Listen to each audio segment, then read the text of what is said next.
Iran says Western powers lack a realistic approach regarding its nuclear activities after they failed to agree on a new set of sanctions. But are sanctions the only way to go against Tehran? And can they work at all? This is Inside Story.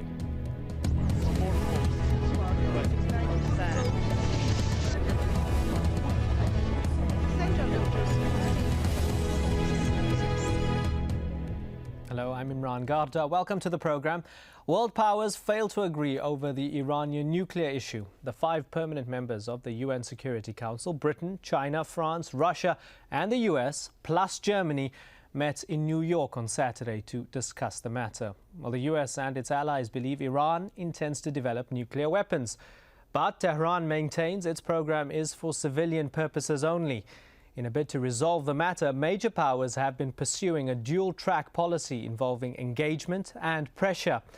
In October last year, they gave Iran until the end of the year to accept a UN-brokered deal. The deadline was ignored and the deal rejected. While the 6 parties agree that Iran's response was unsatisfactory, they could not reach a consensus on how to deal with the country.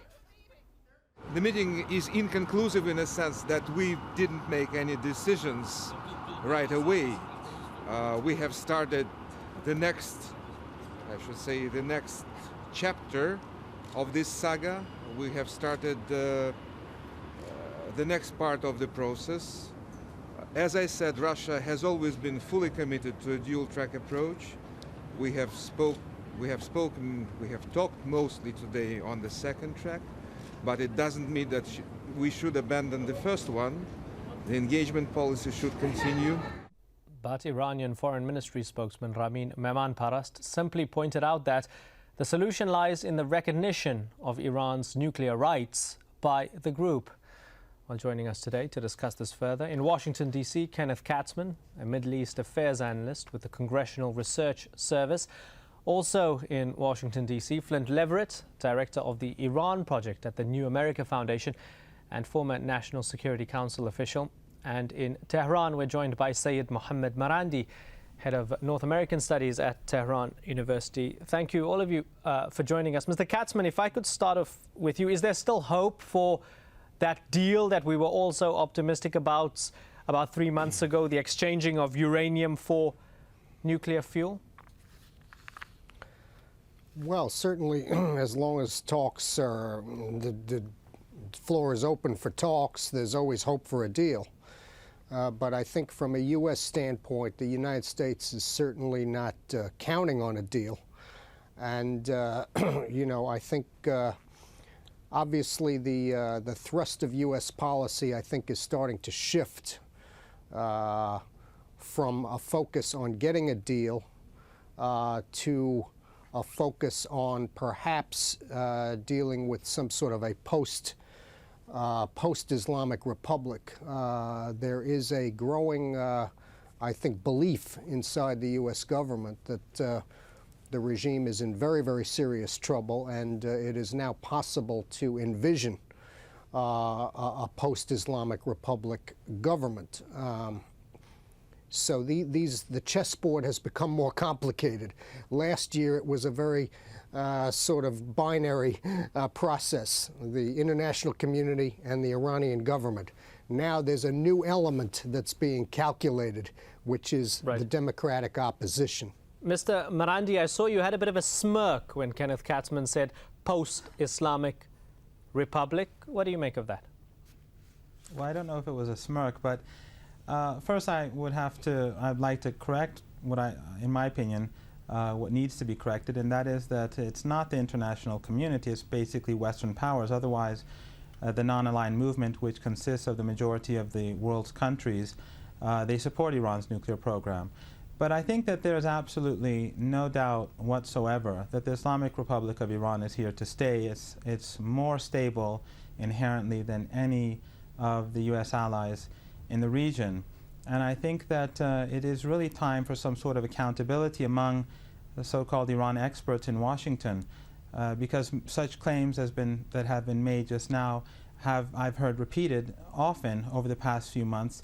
And I think that perhaps in a year's time we should go and look over and see who said what, and then we'll discover how credible these claims are. without a doubt, the Iranian government will continue to pursue a peaceful nuclear program. Why And in did it fact, miss the that nuclear deadline, program is- Mr. Marandi? Why did it miss that deadline, the end-of-year deadline? Well, I think what's important to note is that Iran is a sovereign country and it will not accept deadlines.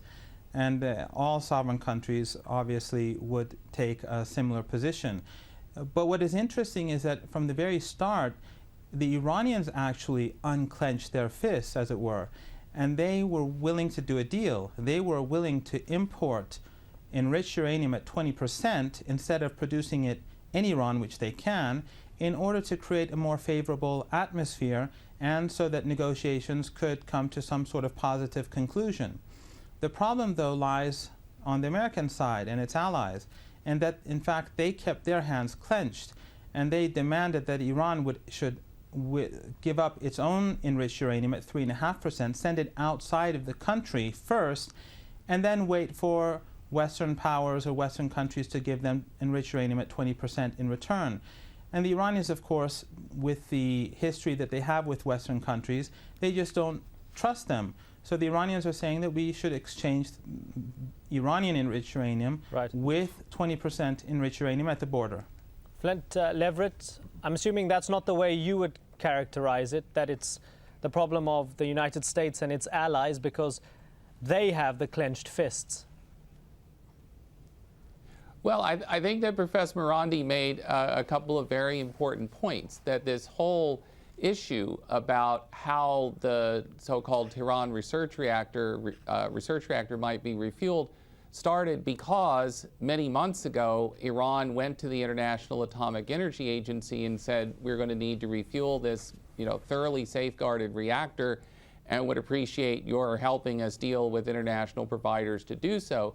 It was in the United States that came back with a plan basically to have Iran send most of its current stockpile of low-enriched uranium out of the country, basically in return for some future promise of finished fuel. Now, Iran has in fact made a counter-proposal that would entail finished fuel being delivered up front and having the Iranian low-enriched uranium sent out of Iran in installments rather than in a single batch. If the United States really wants a deal on refueling the Tehran research reactor, there is a deal to be had, but it is going to require negotiation, compromise, and coming to some sort of mutual understanding. But as far as I can tell, the Obama administration is continuing to insist that all of the Iranian uranium come out up front in one batch, and just there's a future promise of finished fuel in return. And I don't think that's going to be a workable basis for a deal for the reasons that Professor Marandi cited. Kenneth Katzman, it's going to be very difficult to compromise and negotiate if the United States keeps pushing for sanctions. Well, not necessarily. I mean, many experts would argue that the reason there was a tentative deal on October 1, 2009 is because, and I would disagree with Professor Marandi, I think we are talking about the international community. I don't think the non-aligned movement is driving this process by any means. The international community had imposed some sanctions, and there seemed to be an emerging consensus for additional sanctions, and I think that's what brought Iran to the table to begin with, to make this tentative deal, which has not been finalized and implemented, but in combination with the Obama administration's offer of negotiations and engagement. I think that has been a key to this process also. The two sides of the coin, engagement and pressure, have been, in my view, somewhat successful. But what I was saying in the first... Yeah. Sorry to interrupt you. China's also part of the international community. It doesn't want sanctions on Iran, does it? Well, it's voted for sanctions. Let's be clear. China has voted for the 3 resolutions that have actually imposed sanctions. There's been other resolutions that didn't really add any sanctions, but there's been 5 total votes in the Security Council, and China has voted on all of them. So, you know, I think China has a view that we had this tentative deal October 1. It's still on the table. There are still proposals and counter-proposals coming forward. And I think China's view is let's keep pursuing that without going to the pressure measures, which obviously is going to get the regime, you know, upset and possibly walk away from the table. Talking about the regime getting upset, Said Mohammad Marandi, amid this entire atmosphere, Iranian lawmakers have recently expressed support for a bill which calls for severing diplomatic ties with Britain. In the current climate, is that a wise thing to do? Well, again, first I'd like to point out to the statement made by your previous guest, and that is that the non-aligned movement, which consists of the majority of the countries of the world, he doesn't consider to be a part of the international community, which I find somewhat extraordinary. But I don't know where ties between Iran and England will go from here. But in Iran, there is a widespread belief that the British government and the French governments are playing a very negative role in all of this, and that in fact they have been trying to derail progress in the talks, and that their position had been even more hard-lined than that of the United States over the past few months. Again, I'd like to point out that a few months ago, when Iran made the offer, Iran was making that offer in order to ease tensions and to create a more positive atmosphere between these countries. There was no tentative deal. The Iranians from the very start said that they cannot trust Western countries with Iranian enriched uranium for it to go out of the country first, because after all, Western countries have had a very poor past with Iran.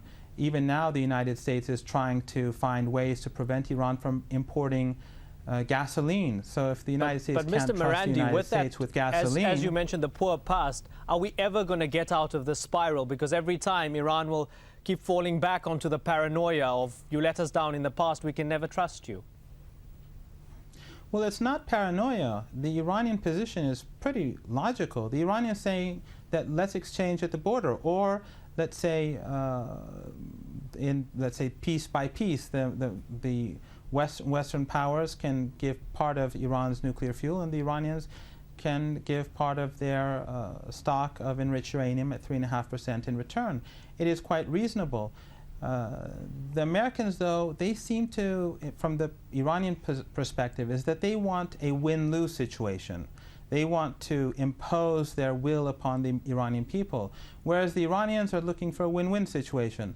They're looking for a situation where Iran's rights as a sovereign country are recognized, and at the same time they're willing to give the necessary assurances to show that Iran's nuclear program will remain peaceful, as it has been so far.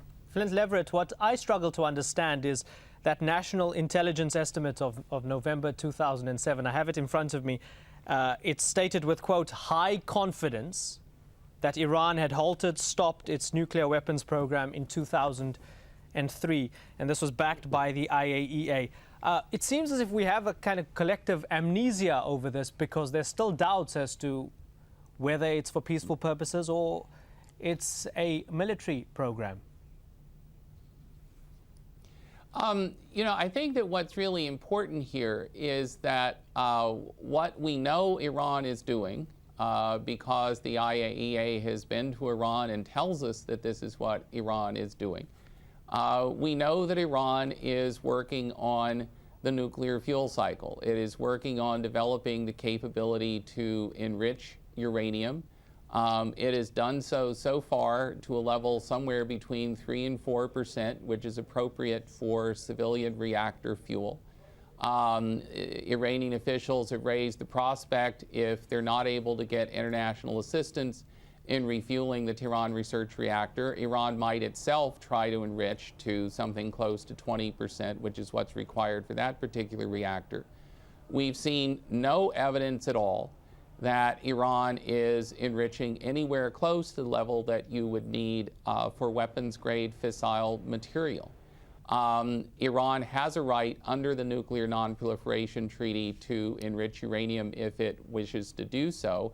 The goal of the international community, I would think, should be to have verification measures, transparency, access in place so that whatever proliferation risks are associated with uranium enrichment in Iran, and any uranium enrichment has proliferation risks associated with it, but we should be looking for access to control those proliferation risks. But that is going to require negotiation. It is going to require accepting Iran's legitimate rights under the NPT and more broadly. But if we want to take that approach, I think there is a deal to be had. Kenneth Katzman, May is quite a big month coming ahead. Signatories of that 1970 Nuclear Non-Proliferation Treaty will be meeting. Will that be a platform, do you think, to discuss Iran, maybe even North Korea? But what about those others who have not signed up to the Non-Proliferation Treaty, the likes of Israel, India, Pakistan, who have hundreds of nuclear weapons? Isn't it an opportunity to discuss them as well? Well, it's certainly an opportunity, but I'm not specifically a proliferation expert, but my recollection is that at these NPT review meetings, usually these difficult cases don't get discussed extensively because if they do, obviously that's what Mr. Marandi was alluding to, that sort of hypocrisy, isn't it? That what you call the international community is picking on Iran when you have all these other cases. Well, look, in other interviews, I've said, yes, there is a double standard. I mean, I think the U.S.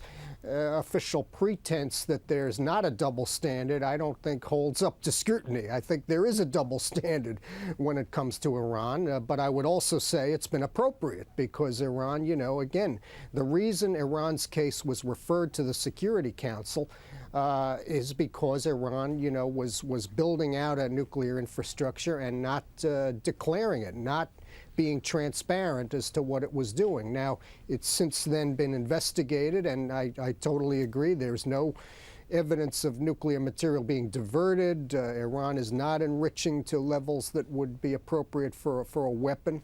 But then we get other evidence, the Qom site, the site near Qom, right. Evidence of other facilities being built that weren't declared in a timely fashion. That's an interesting point. Let's put that to Saeed Mohammed Marandi, that facility that was never disclosed to the IAEA at Qom. You can then understand why people are suspicious of Iran, can't you?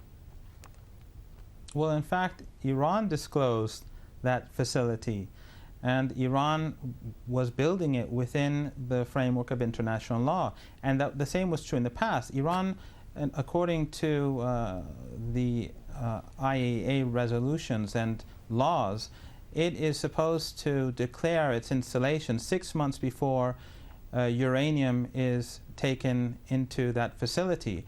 And so, for example, both in the past and currently with regards to the Qom Center, that is exactly what Iran has done.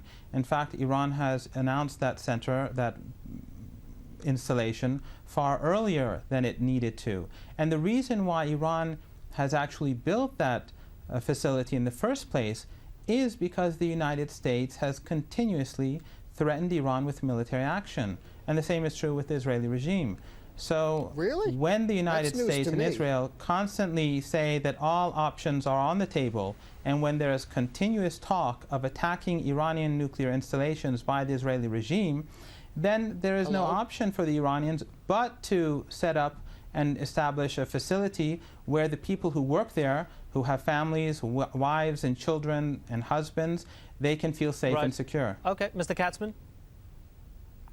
The United States threatened military action against Iran. That's news to me.